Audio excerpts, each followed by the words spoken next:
Hello everyone, welcome to Let's Go Ancient.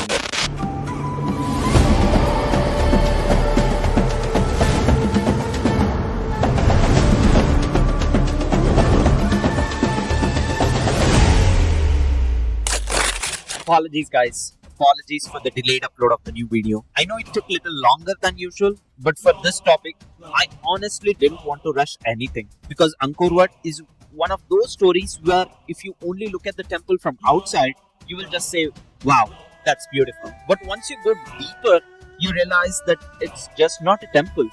This is history, this is engineering, this is faith, this is royal power, and this is one of the strongest examples of how far Sanatana Dharma traveled beyond India. So, now one thing I want to say clearly before we start. So, Angkor Wat itself is not 10,000 years old, but the temple structure is around 900 years old. But these stories carved into are much older than the temple.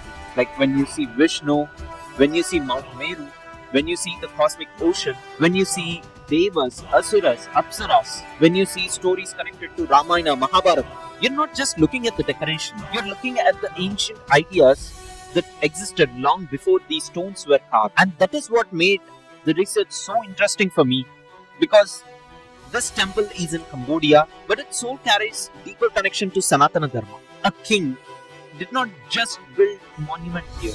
He built a vision of universe. He used stone to show heaven and earth.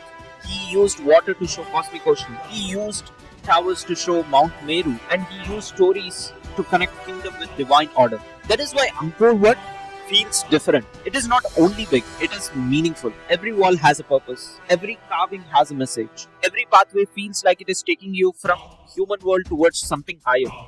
So this video, I don't want to show Angkor Wat only as a tourist place or an ancient wonder. I want to understand what it really meant, why it was built, how it was built, what stories were carved into it, and why, even after 900 years, it feels alive. This is Angkor Wat, a universe carved in history. It is one of the largest religious monuments ever raised by human hands. But Angkor Wat was never meant to be just a temple. Its towers map the peaks of Mount Meru. Its moat mirrors the cosmic ocean. Every gallery, every carved figure encodes a Hindu universe designed to bind a king's power to the order of the gods. The question is, why did an entire empire set out to build a cosmos in stone? In the early 12th century, the Khmer Empire operated as a sprawling, low-density urban settlement where sacred architecture, agricultural water systems, and royal authority were intimately linked. This was a highly organized civilization of priests, engineers, artisans, and farmers capable of planning across immense territories. At the center of this world stood King Suryavarman II, who took the throne in 1113. To make his political legitimacy permanent, he initiated a monumental building phase that transformed the plains of Angkor. Suryavarman II aligned his reign with the preserver deity Vishnu, modifying the established Devaraj or God King tradition. A contemporary stone inscription records that at the end of his studies, he approved the desire of the royal dignity of his family. This sacred mandate found its supreme physical expression in Angkor Wat. The temple served as the centerpiece of his state, functioning as both a place of worship and a symbolic tomb for his journey after death. Upon his passing, around 1150, the king received the posthumous title Paramavishnu Loka, meaning he who resides in the supreme abode of Vishnu. Through this monumental effort, royal ideology was written directly into the earth, ensuring the sovereign's authority remained anchored to the divine order. In Hindu cosmology, Vishnu acts as the preserver, the divine guardian who restores cosmic order whenever the world tilts toward chaos. Devotion to Vishnu anchored the sovereign's authority, converting the immense physical scale of the state temple into an active ritual path. At Angkor Wat, stone becomes mountain, water becomes ocean, and architecture becomes theology. The entire plan functions as a three-dimensional mandala of the Hindu universe. At its heart, the central quincunx of five towers represents the soaring peaks of Mount Meru, the sacred axis mundi. Encircling these peaks, the tiered, concentric stone galleries map the mountain ranges of the gods, while the vast 200-meter wide outer moat represents the primordial cosmic ocean. To enter the space is to begin a ritual ascent, leaving the mortal world behind to walk toward the divine center. Yet, unlike almost all other Khmer temples which face the rising sun in the east, this monument faces west. Scholars offer competing interpretations for this unusual orientation. Some trace it to the funerary rites of Suryavarman II, aligning the setting sun with death and the journey to the afterlife. Others point to Vishnu's traditional association with the western quarter, or suggest complex astronomical alignments where equinox sunrises match the central towers.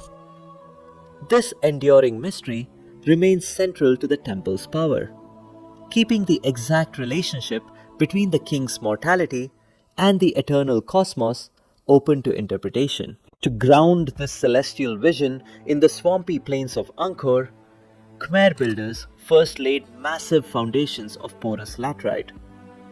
Atop this hidden iron-rich base, they raised a superstructure of fine-grained sandstone. The approach itself, crossing the Great Water, walking the long stone causeway, and passing through concentric galleries, compels a physical ascent. Each step leads closer to the sacred sanctuary. At Angkor Wat, stone becomes mountain, water becomes ocean, and architecture becomes theology. This monument was built through immense physical coordination. Workers extracted millions of sandstone blocks from the quarries of Phnom Kulen, 50 kilometers to the north. Crews floated these multi-ton stones down a network of purpose-built canals on wooden rafts. On site, master stonecutters shaped and fitted each block without mortar, achieving geometric precision through sheer skill. The great temple moat was more than a spiritual boundary. It functioned as an essential part of a vast municipal water system. Connected to the massive West Baray, this network of canals, reservoirs, and spillways regulated seasonal monsoon floods, stabilized the sandy soil beneath the temple's foundations, and irrigated the surrounding rice fields. This monumental achievement relied on a highly structured society. Thousands of quarrymen, boat crews, carvers, priests, and farmers worked under a royal administrative system, carving a civilization directly into the stone of the Angkor Plain. Along the eastern gallery of the first enclosure, the stone walls unfold into a 49-meter-long carving, the churning of the ocean of milk. Here, 88 asuras on one side and 92 devas on the other grasp the scaled, colossal body of the serpent Vasuki. They pull in rhythmic, eternal opposition, using the giant cosmic snake as a rope to spin Mount Mandara and churn the primordial ocean, seeking the nectar of immortality. At the absolute center of this grand titanic struggle stands Vishnu. The preserver deity appears in dual form, once as the four-armed sovereign directing the cosmic tug-of-war, and again below as the tortoise Kurma, supporting the heavy mountain on his shell to prevent it from sinking into the abyss. This relief serves as the programmatic key to Angkor Wat's architectural theology, far transcending mere ornament. The churning ocean represents the raw chaos of existence, stabilized only by the divine presence at the center. By carving this sacred drama directly into the temple's deep sandstone fabric, the Khmer designers made the monument an active cosmological engine, where the king's terrestrial rule was forever bound to the preservation of universal balance. Outside the main relief, the outer galleries unfold as an epic library of stone scripture. 12,000 square meters of sandstone panels depict the great Indian epics, the Ramayana and the Mahabharata. Pilgrims walking these quiet corridors witness the cataclysmic Kurukshetra war and the triumphant battles of Rama, alongside vivid scenes of royal processions, heavens, and hells. To move through these galleries is to walk through sacred instructor, where teachings of dharma and kingship are made permanently visible. Yet, this grand cosmic theatre is balanced by an intimate grace. Nearly 1800 individually carved figures of apsaras and devas inhabit the walls, smiling softly at those who pass. Their elaborate jewelry, varied hairstyles, and expressive postures reflect at least 3 distinct carving schools operating under royal patronage. Each delicate detail, from the tilt of a hand to the curve of an eyebrow, reveals the master artisan behind the chisel. These celestial dancers do not merely decorate the stone, they animate it, transforming a monumental mountain of sandstone into a living, breathing palace populated by the gods. By the late 13th century, Angkor Wat began a gradual, layered transition into a Theravada Buddhist sanctuary.